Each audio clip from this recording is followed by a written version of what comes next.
Welcome to the Great Detectives of Old Time Radio from Boise, Idaho. This is your host, Adam Graham. If you have a comment, email it to me, box13@greatdetectives.net. Follow us on Twitter at Radio Detectives and become one of our friends on Facebook. Facebook.com/Radio Detectives. Well, before we do get started, I wanted to encourage you, if you've not already, to pick up your copy of All I Needed to Know I Learned from Dragnet.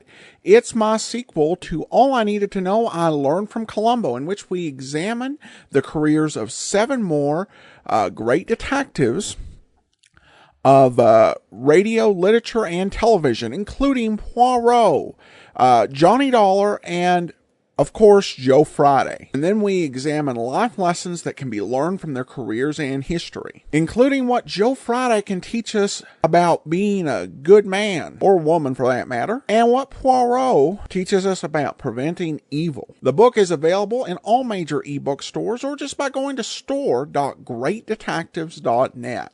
Well, now it's time for today's episode of Nick Carter. The original air date, March the 7th of 1948, and the title is The Case of the Absent Clue. And two great names are joined as new post-war Old Dutch cleanser brings you one of the most resourceful and daring characters in all detective fiction, Nick Carter, Master Detective.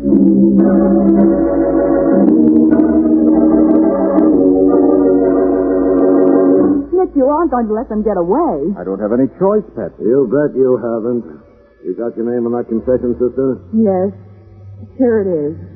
Give it to me. I have to sign it, too. Oh, brother, wait till this story gets around town. Nick Carter let the killer get away. And even furnishes the car the killer escapes in. It'll be the biggest laugh of the year.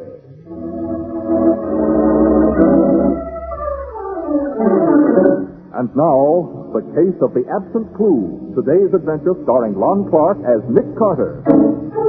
As a good businessman, Jeff Greeley never overlooks the chance to put his merchandise in a new and promising location. The merchandise in this case is little slips of paper with numbers on them. They sell for whatever you want to pay, from a nickel on up. And the new location Jeff has in mind is a small suburban candy store owned by Paul Elliott and his wife Ruth. Right now, Jeff is giving the Elliots a sales talk. Your cut ought to double the profits on this joint, Mr. Elliott. You'll get a big play from the kids at that school down the street. Listen, the numbers game is a racket. When I sink so low that I have to keep school kids out of nickels and dimes and start them gambling with their lunch money. Elliott, you got the only place in this neighborhood that fits in with my plan. Then you'll have to change your plan. There was another guy that didn't want to cooperate. Somebody busted all his plate glass windows one night. You can't scare me. The other guy wasn't scared either. It wasn't until after a couple of guys slugged him that he decided to play ball with us. Paul, phone for the police. Don't bother, Elliott. I'm going. So I'll call around again in a couple of days. Maybe you'll change your mind.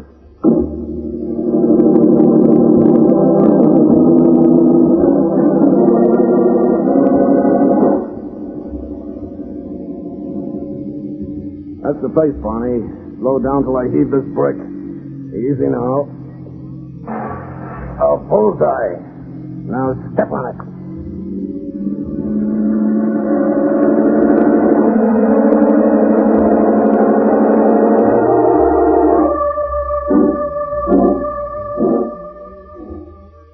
Anything interesting in the mail, Nate?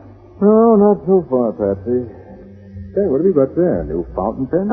Oh, no. It's one of those tear gas guns that looks like a fountain pen. Sergeant Matheson gave it to me. Oh, you did? Uh-huh. Yeah, it was nice of him, wasn't it? Yes, sort of handy to have in your purse, don't you think? Sort of dangerous, if you ask me. Tear gas is nothing to fool with. Oh, Nick. Well, what do you know? What is it? This letter. From a fellow I haven't heard of since we were kids. Paul Elliott. Oh, I thought it was a case. And maybe. You know who Jeff really is? Small-time racketeer, isn't he? Yeah. He's running a numbers game in the suburbs now. Oh? A crooked one at that.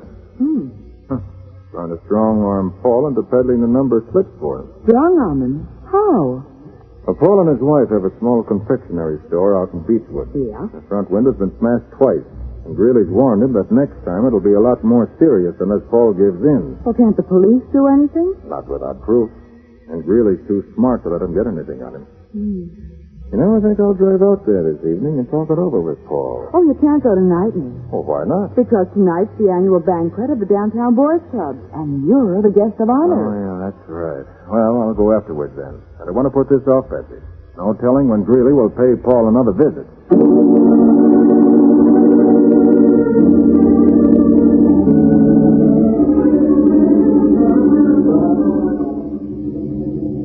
Oh, that's the store there on the right. The one the two men are coming out of? Mm-hmm. Well, you can park right behind that green sedan that the men are getting into. Oh, yeah, now. Hey, by George. Huh? The one with the yellow gloves. That was Jeff Greeley. Jeff Greeley? What? Do you think we ought to follow them? No, not now. I want to see what's happened inside the shop. Okay. Come on. Well, at least they haven't thrown any bombs or smashed another window. That's right. I'm worried. Paul said Greeley promised him the next time it'd be more serious. Help! Please help me! Jeff, what is it? My husband, he's here. Are you Mrs. Elliott? Yes, my husband, he's in the back there. Please do something. I'll go, Patsy. You stay here with her. Yes. Oh, Mrs. Elliott, what happened? Those men, the two that just left. Hey, Now, don't worry. Everything will be all right. How is he, Nate? Shall I call an ambulance? No, it won't be necessary. You mean he's all right? I'm afraid not, Mrs. Elliott. Paul's dead. Dead? Oh, Nick, he's fainted. I shouldn't have broken the news to her so abruptly. Here, Patsy, take care of her. I'll call Matty and tell him to put out a general alarm for Jeff Greeley on a charge of murder.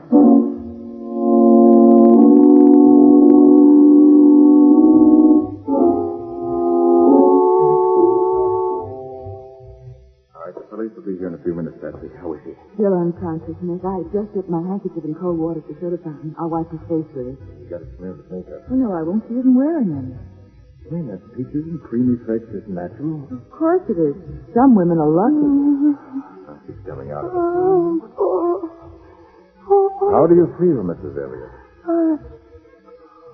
Who are you? My name's Carter. I'm a private investigator. I used to know Paul years ago. You said Paul was... Please, Mrs. Elliott, try to tell us what happened. Paul and I stayed late to unpack some new stock. He was opening the crates in the back room, and I was in the storeroom when Jeff Greeley and that other man came in. How long ago was that? Oh, it was only a few minutes ago. I heard Paul quarreling with him, and the sound of a fight, and then Yes? I came out of the storeroom just in time to see Greeley. The one who was wearing yellow gloves? Yes, that's him. He picked up the crowbar Paul had been using to open the crate, and he hit him with it. Did they see you? No, I don't think so. When Paul fell, he ran out the front way. Yes, we saw them leave as we drove up. Now he's dead. Try to control yourself, Mrs. Elliott, please. I just snagged him, but he didn't make more money, but it was only because I loved him and wanted to be proud of him. Of course it was. No, it's too late. Mrs. Elliott, if you can identify Paul's killers. I can. I saw them kill him, and I'll never rest until those men are in the electric chair.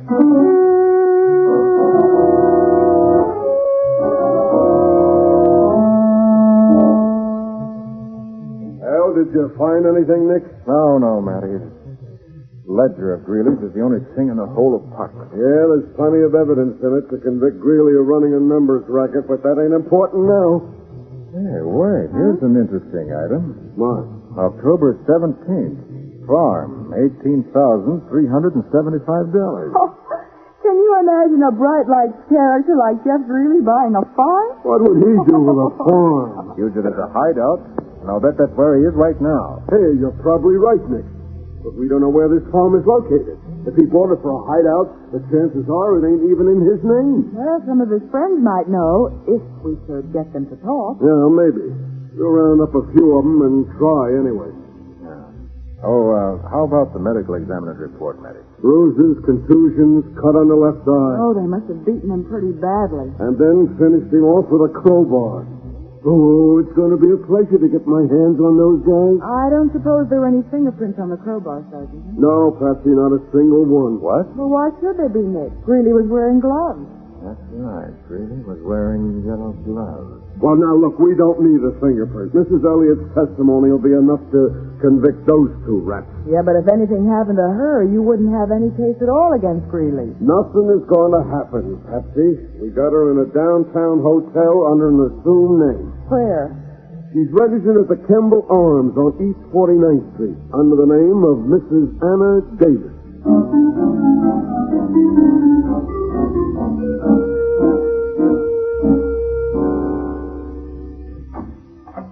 Yes? Mrs. Elliott? No, my name's Anna Davis. I know, Mrs. Elliott. It's all right. I'm William Jeffords from the District Attorney's Office. Oh, I didn't know. There's been a couple of new developments in the case, Mrs. Elliott, and the DA wants to see you in his office right away. All right. Just a minute. I'll get my pen.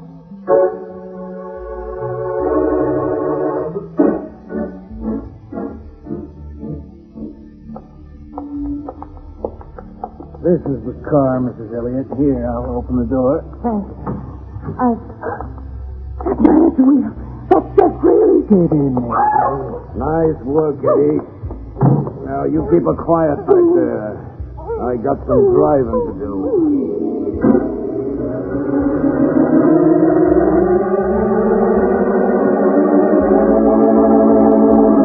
Swiftly, Jeff Greeley heads the car toward his upstate hideout, while in the back seat, struggling helplessly, is the woman whose story could send him to the electric chair, if he lives to tell it. We'll see what happens next in just a moment.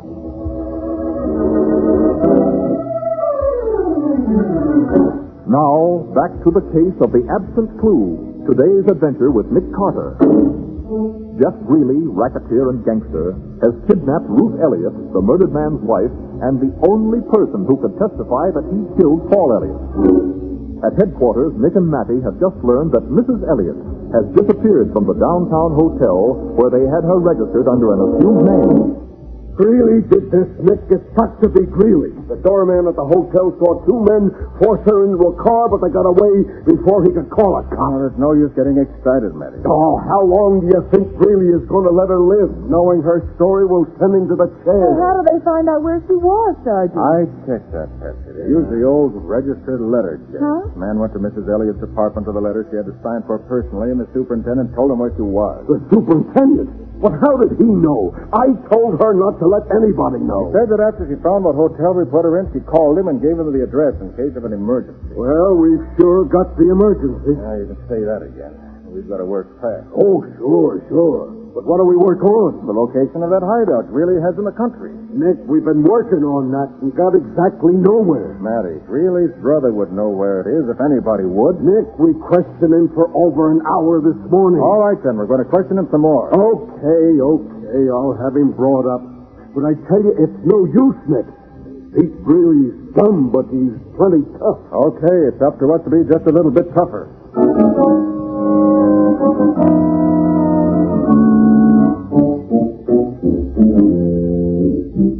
Will you guys lay off of me? I tell you, I don't know nothing. Don't give me that, Pete.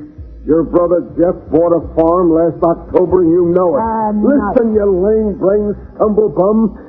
I'm going to make you tell me where that farm is if it takes me from now until Christmas. I tell you, I never heard of no farm. Wait, Matty. Just had an idea. Yeah?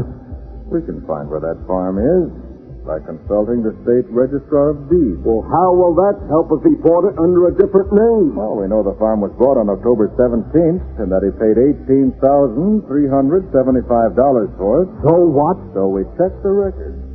Not likely that more than one farm changed hands for that exact price on that particular day. Hey, Nick, you've got something there. Yeah, Matty, we'll have the exact location of that farm inside of 4 hours. Yeah, but what about Pete here? You can't hold me. I ain't done nothing. Why, you No. Wait, Matty. You may as well let him go. Okay. But I hope you come back to see us, Pete, when you can stay for a long, long time.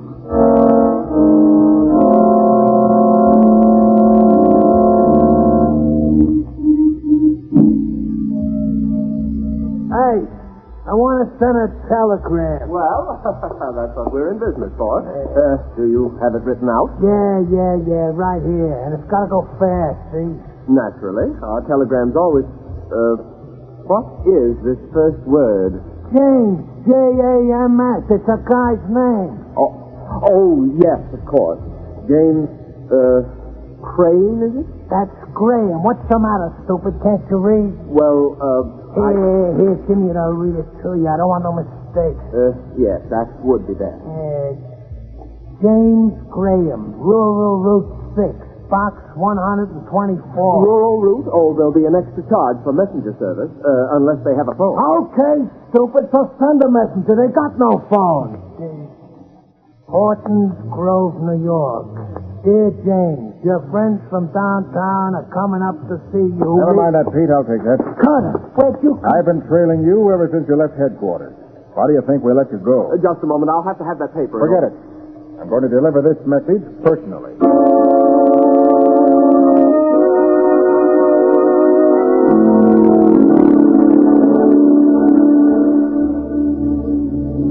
Is this the place?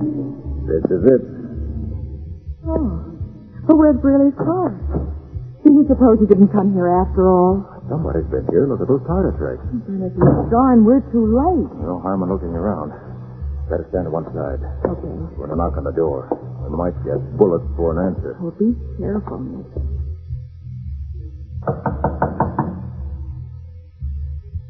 Do you hear anything? Not a sound. Is it locked? Yeah, I'm going to break it in. Tire tracks prove they had some reason for coming here. There may have been to dispose of a body. Oh, Nick, I hope not. Here goes. Oh. Now, let's see what we can find in here. What? You hear that? Yes. Seems to be from this room over here. Yes. Nick, it's Mrs. Elliot, bound and gagged. And she's alive. Oh, thank heavens.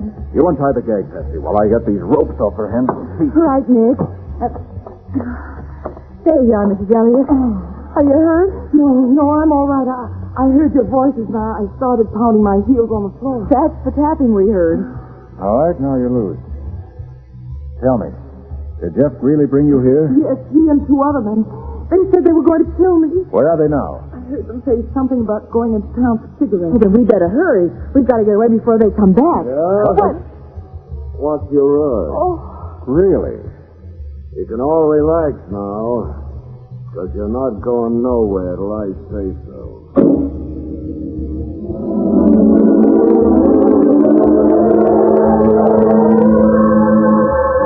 Jeff Greeley stands in the doorway, a revolver in his hand. And it appears that instead of rescuing Ruth Elliott, Nick and Patsy are themselves caught in the same trap. We'll see what happens in just a minute.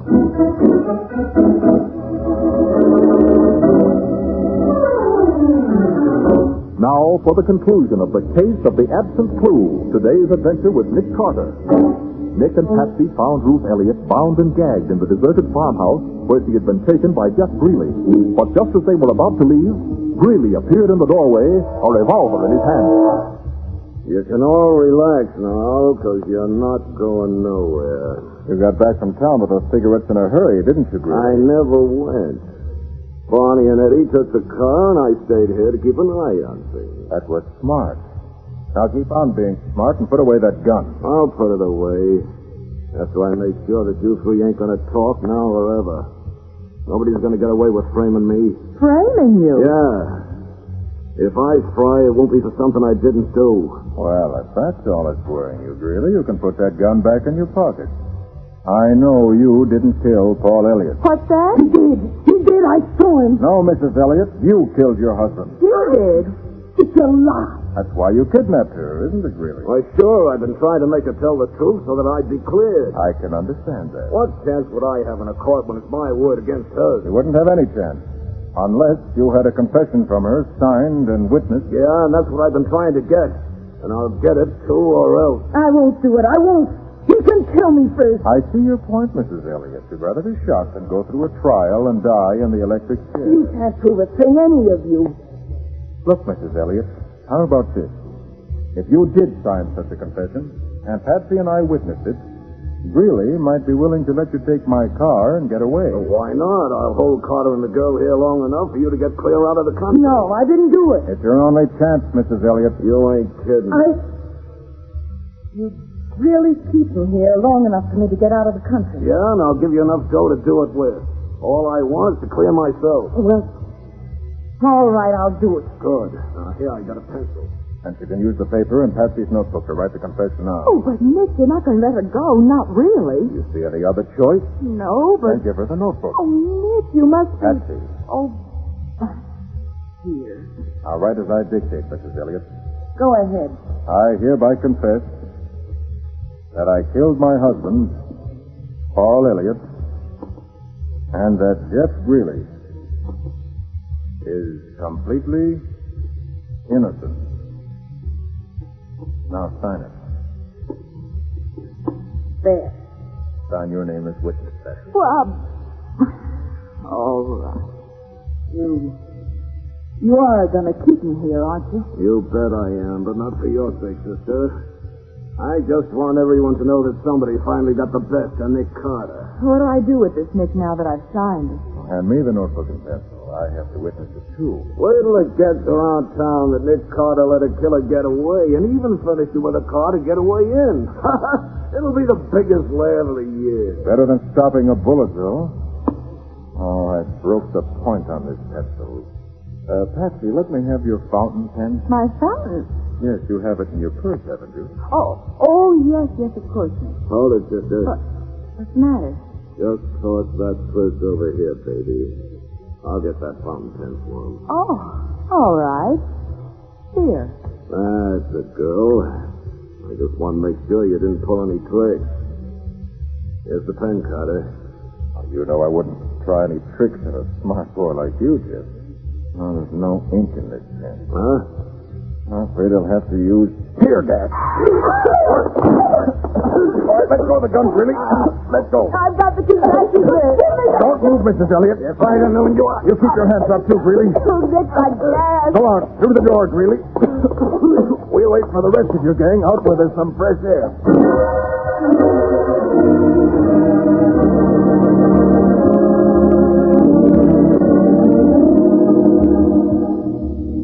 Nick, would that confession Mrs. Elliott signed have held good in court? Oh, not for a minute, Patsy. It was obtained under duress. But the one she signed when we got her to headquarters will hold good anywhere, especially with the proof we have to present to a jury. And I suppose that clears Jeff Greeley completely. Clears him of the murder charge, but he still faces a sentence for extortion, assault and battery, carrying a gun, operating their numbers racket, and kidnapping. Golly. It's going to be a good many years till he'll be a free man again. How did you know he didn't kill Elliott? I didn't know. But I began to wonder when Mrs. Elliott overdid the heartbroken wife act by pulling that phony feint. Phony? Why, it looked perfectly real to me. Ah, but it wasn't, though. When you faint, Patsy, the blood rushes from the head and you become very, very pale. Oh, so that's why you were surprised that her makeup didn't come off when I bathed her face. Mm-hmm. She still had that peaches and cream expression. But that wasn't any reason to accuse her of murder. You must have had another clue. I did. A clue that wasn't there. A clue that wasn't... Oh, what do you mean? Remember, there weren't any fingerprints on the crowbar that Paul Elliott was killed with? Well, why shouldn't there be any? Greeley was wearing gloves. True enough, but Elliott had been working with the crowbar, and he wasn't wearing gloves. His prints should have been all over it. Since they weren't, I knew somebody must have wiped them off. And it wouldn't have been Greeley because he was wearing gloves anyway. Right. So it had to be Mrs. Elliott. Nobody else was there. You mean that after Greeley and the other man came in the store and beat up her husband, she saw her chance to murder him and put the blame on them?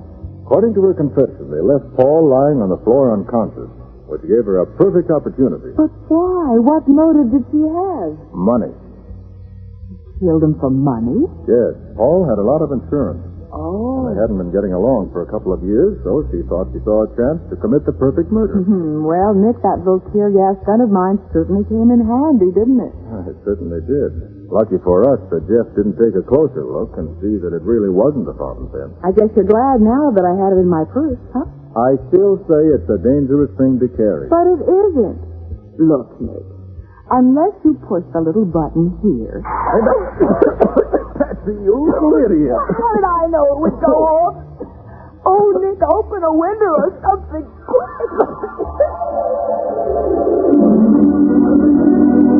The Creeper.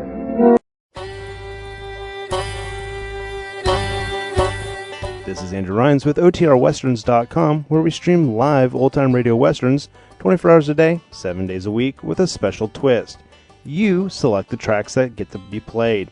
We've got 1,000 different episodes from shows like Gunsmoke, Tales of the Texas Rangers, Escape, Gene Autry, and many more. Come check us out at OTRWesterns.com/live. Again, that's OTRWesterns.com/live. You're listening to The Great Detectives of Old Time Radio with Adam Graham, and now let's get back into the show. Welcome back. Overall, a very cleverly done mystery, and I appreciated Nick acknowledging that the confession that she wrote under duress wouldn't stand up in court.